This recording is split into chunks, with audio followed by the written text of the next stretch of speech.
everybody, Ethan here. Welcome to Hello Road, the world's 579th greatest automotive channel. Here we celebrate the unique, the unloved, and the forgotten vehicles of the past, fix them up, and then take them on road trips and adventures.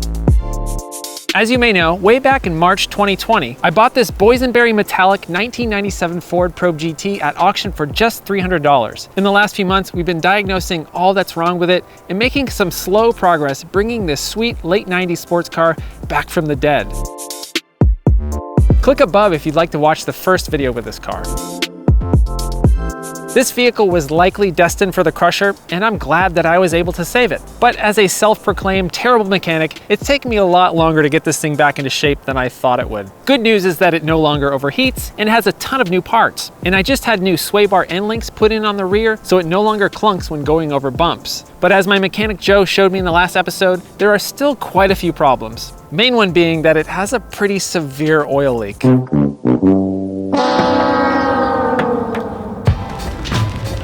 So I will deal with that oil leak at some point, but today I think I want to take care of these intake boots right here, which I covered with tape because it was just a quick fix. It actually worked. The car is actually running pretty well with this tape fix. But for some reason, these little rubber intake boots, they're really expensive. The cheapest I could find, this piece right here, was like 40 bucks. And this one right here in the front, I actually couldn't find this one anywhere. So I'd probably have to makeshift something. So instead of spending 40 bucks, 50 bucks on all these parts right here, I figured, why don't I go to eBay and buy myself a cheap cold air intake. I found a cold air intake for $30 for this car. They're super plentiful. I have no idea if it's going to be any good. It might actually make less power than this does now, but at least I'll have something other than a taped up rubber boot here. So let's go install a cold air intake in my 97 Ford Probe GT. I haven't installed a cold air intake in ages. I feel like I don't know, it should be pretty easy, I think, right? Hopefully I can't screw this up. I'm a terrible mechanic, but if I can't put a cold air intake in a car, then I should probably just push all my cars off a cliff. So let's see if I can actually accomplish this today.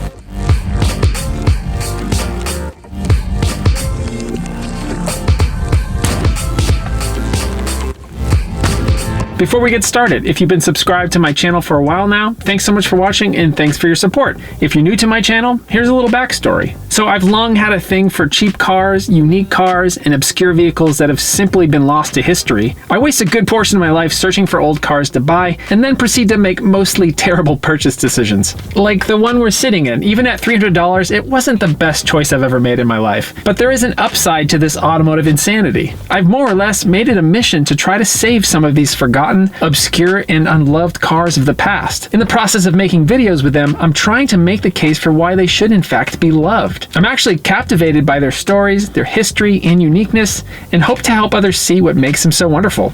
Ultimately, my goal is to try to inspire others to have meaningful car adventures of their own. You don't have to spend a ton of money to go out there and have some fun with cars and get out there and travel a bit. If that all sounds interesting to you, please consider subscribing and joining me on this journey. Okay, off to fix this $300 pile of parts.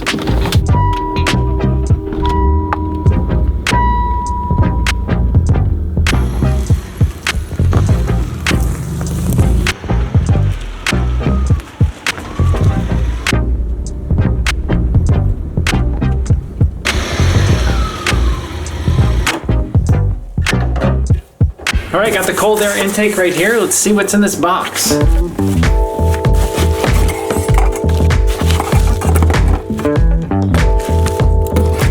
Okay, so here's what we got.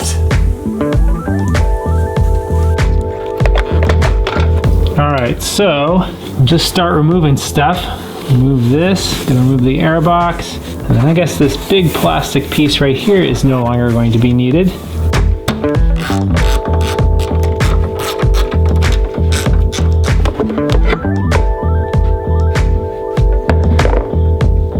All right, lots more space to work with. There's my fantastic tape job right there.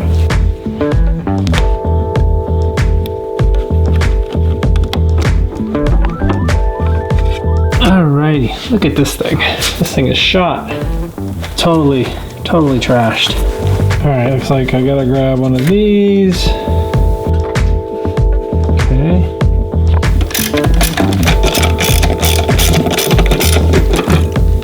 All right, the air box is loose, but it's not as simple as just pulling this out. There's a whole bunch of electrical connections that are attached to it right here that I have to disconnect.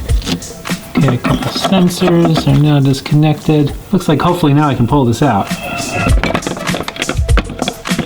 There we go.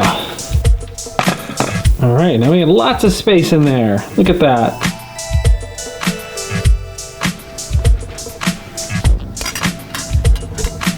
It's taking shape. I think that'll work. Take this airflow meter. There we go.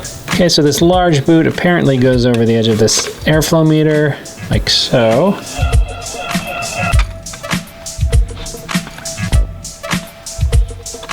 All right, so I've got everything sort of loosely connected, and as you can see, there's not a whole lot of space in this engine bay. So I think in order to make this fit, I actually have to have this intake face kind of down towards the ground a little bit. So I'll have to move a few things around and make this actually work. All right, with a little bit of finagling, I was able to get the filter down here. I think that will work, but it's looking good so far, I think. Okay, so everything is more or less installed. There's one line right here that's not connected because they didn't give me the right size hose, but I should be able to go to auto parts store and hopefully resolve that. Got the mass airflow sensor connected back up right here. Now they gave me this little metal piece to try to make a little bracket out of it. I'm not sure if I'm gonna use this or use something else, but this'll probably work. And then hopefully I can connect all these dangling sensors somewhere where it will make sense. All right, I'll take a little break here. It's off to the auto parts store to see if I can find a little connector like this that will allow me to finish this job. Wish me luck. 20 minutes later. All right, back from the hardware store. I'm hoping this little tiny reducer will do the trick and we can get this thing started. Okay, it's a little bit messy, but I can clean that up later. I just wanted to make sure it fit, and it does look like that will work. I was able to reuse one of the factory brackets right here, and the other one, I just use a good old-fashioned zip tie. So overall, that install was very easy. Not bad for $30. Okay, let's see if it starts and see how well it runs.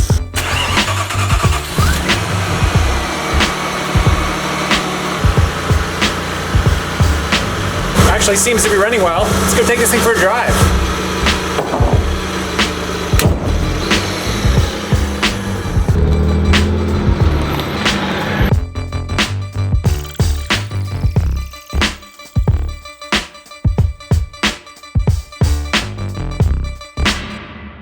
Wow, look at that. The check engine light is off.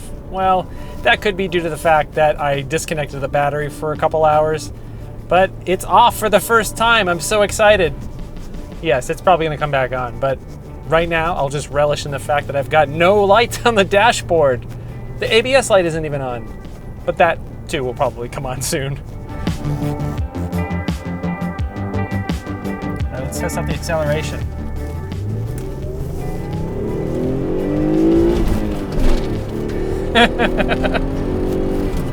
It's pretty fast. I think we gained a whole half horsepower here. Still not as quick as my 944 turbo, but this is fast enough to have some decent amount of fun. I gotta say, I think oh, there we go. Check engine light came back on. I told you it was gonna come back on. But I will say, I think that the cold air intake actually solved one problem. There was a little bit of a stumble at low RPMs, and that's gone. So I'm guessing maybe that was just a vacuum leak. So this $30 eBay cold air intake actually solved the problem, and it saved me some money. I didn't have to spend a ton of money on those rubber intake boots, and it was incredibly easy to install. And even though it's not really quality parts, it seems like I might have actually gained a tiny bit of power. No, I'm not gonna go dyno this thing, but it does feel a touch quicker. So in terms of how much I've spent, I put about $400, $500 into the timing belt, the water pump, thermostat. The end links were about 80 bucks to install. I did an oil change. The cold air intake was just about 30 bucks.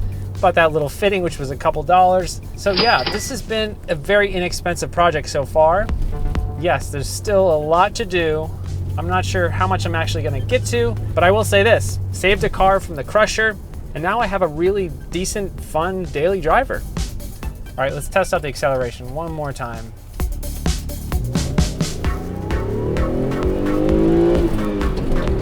Sounds really good.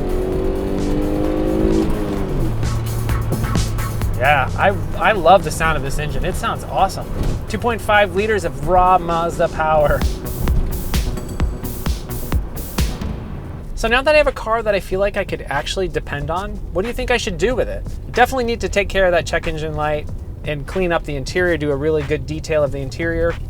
The exterior, on the other hand, the paint is in really rough shape. It's got quite a few dings from hail.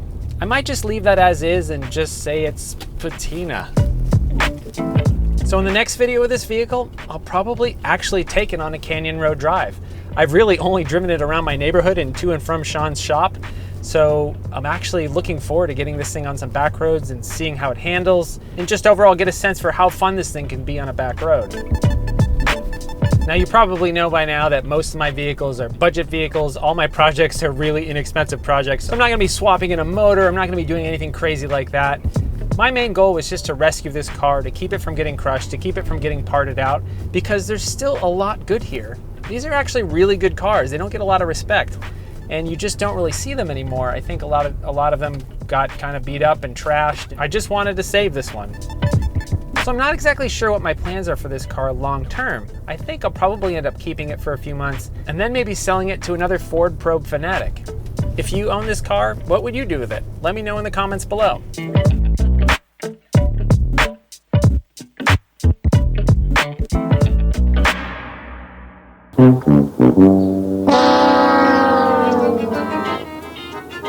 Just when you think you've got it all figured out, the old probe throws another wrench at you. Yep, it's smoking quite a bit. So now that I have a car that I feel like I could actually depend on,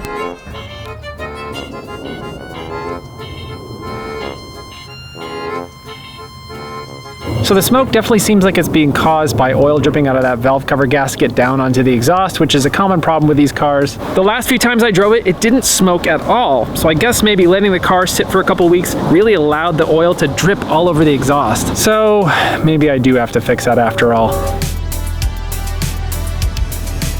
All right, I think that's gonna be it for today. I'll have more videos coming soon with my fleet of mostly broken cars. Thanks so much for watching. I'll see you soon.